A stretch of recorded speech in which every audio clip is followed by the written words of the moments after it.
participer à la sauvegarde de la biodiversité et donc de participer à la sauvegarde des espèces locales et qui sont en voie de disparition. Donc, on a des fleurs, on a des animaux. Aujourd'hui, on va relâcher une chouette chevêche. Et donc, Laurent, je vais peut-être te laisser la parole pour que tu nous racontes son histoire et puis ce qu'elle fait. Merci Denis. Ouais. Donc aujourd'hui, on va parler de la chouette chevêche. Donc on avait fait une première action au niveau du conseil municipal des enfants. Alors je ne sais pas si vous vous souvenez les enfants, on a parlé de tous les rapaces nocturnes.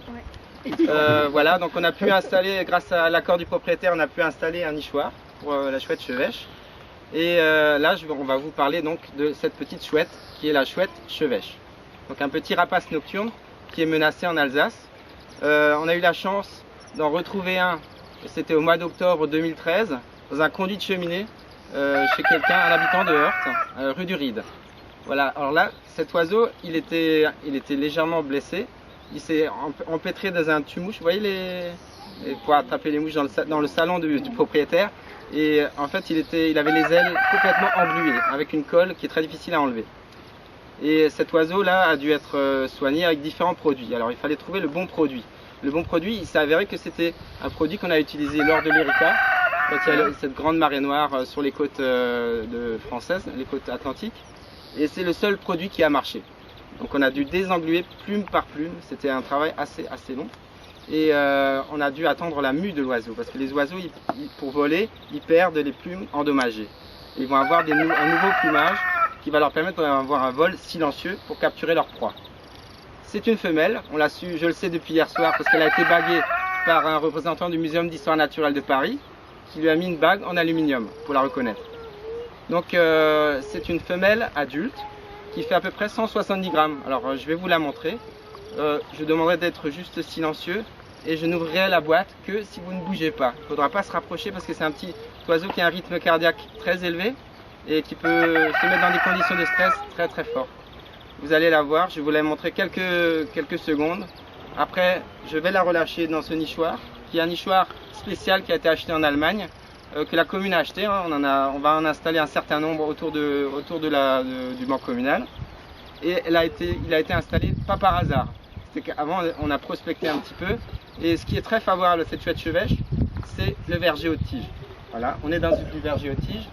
En plus, il faut qu'il y ait de la pâture de bétail. Alors ça peut être des moutons, là il y a des chèvres, vous voyez, même des poules, il y a des chevaux. Voilà, alors c'est très important parce qu'elle va trouver sa nourriture sur l'herbe rase.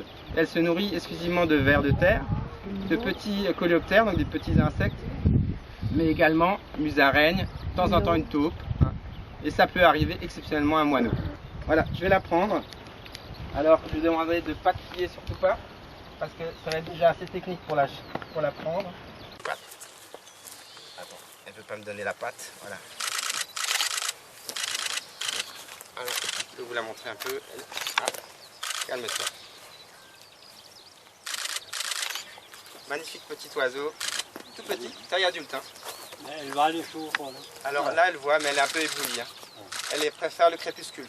Donc c'est les derniers rayons du soleil. Et puis après, elle va chasser la nuit pendant que nous on dort. Elle va faire son petit travail, elle va chercher ses vers de terre, ses petits rongeurs, tout ça. Donc une belle petite femelle.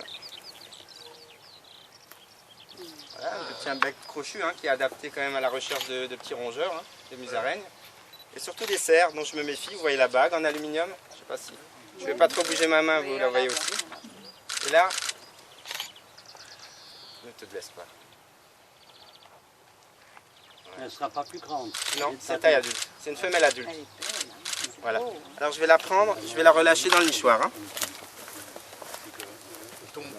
Non, je vais essayer de ne pas la blesser aussi parce que.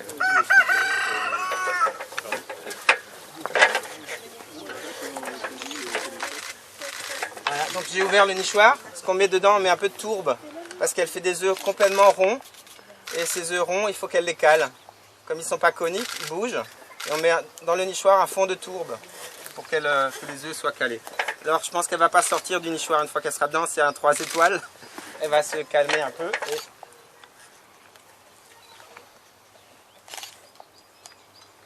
Voilà, je remets le couvercle et on va la laisser un petit peu se calmer. Ça y est, elle saute. Ah voilà, c'est super. Elle s'en souviendra qu'elle était là? Oui, je pense quand même.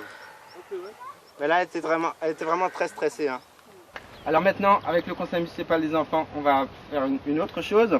On va poser un nichoir pour une autre espèce. Alors je vais vous montrer laquelle.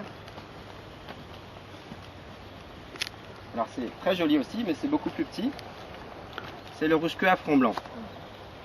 Voilà, rouge-queue à front blanc, c'est un petit passereau. Hein. Seimer Roachschwanzel, mais c'est pas un Roachschwanzel, c'est une autre espèce un peu plus rare. Et c'est une cavité un peu plus petite, et vous voyez, elle est ovale. Alors vous allez dire pourquoi elle est ovale? Tout simplement parce que les oiseaux cherchent des orifices comme ça pour pouvoir regarder sur l'extérieur, et en même temps c'est sélectif. On fait une grande ouverture, mais rétrécie un petit peu pour que les étourneaux ne puissent pas y aller. Et la cavité, la place est assez grande pour installer un gros nid. C'est des nichoirs qui sont assez larges quand même pour pouvoir faire un nid à l'intérieur. Je vais l'installer dans un cerisier parce que les rouge-queues adorent les cerisiers. Pourquoi? Parce qu'il y a, vous voyez là au printemps, ils ont beaucoup de fleurs, donc les fleurs attirent les insectes. Et comme c'est une espèce insectivore, ils ont besoin d'arbres très fleuris. Voilà, alors on va l'installer, j'ai mis des sangles. Alors les sangles, à votre avis, c'est pourquoi? Oui, accroché, mais pourquoi j'ai pas mis des vis par exemple? Parce que les vis, ça va dans l'arbre. Voilà, ça peut rentrer dans l'arbre, ça peut éventuellement l'abîmer. Donc là, c'est un système de sangles, de courroies que je vais mettre autour du tronc. Et on va le fixer comme ça.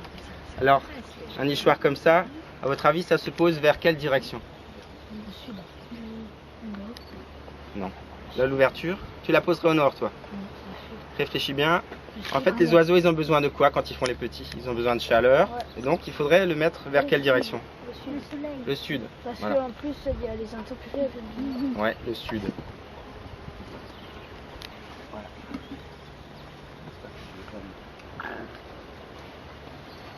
Alors, il faut le poser à peu près à 2 mètres.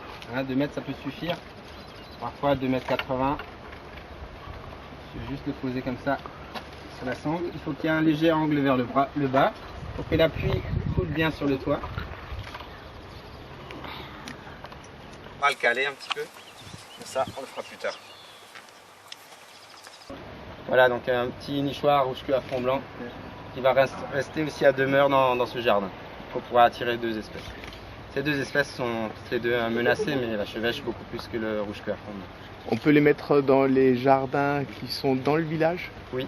C'est pas de souci. Oui, alors ça, j'en ai pas parlé, mais ce sera important aussi de le préciser.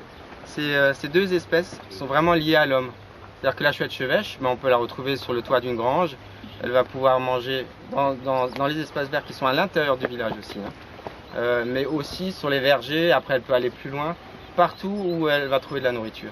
Mais c'est un oiseau qui n'a vraiment pas du tout peur de l'homme, qui s'habitue aux activités humaines, hein, les passages de tracteurs, tout ça c'est son quotidien. Moi là il se trouve qu'elle était stressée parce qu'il y avait énormément de gens devant elle et que nous on est quand même un prédateur pour elle. Voilà, mais en tout cas ce qu'il faut retenir c'est que c'est des espèces qui restent toujours dans la ceinture du village ou à l'intérieur du village. Voilà.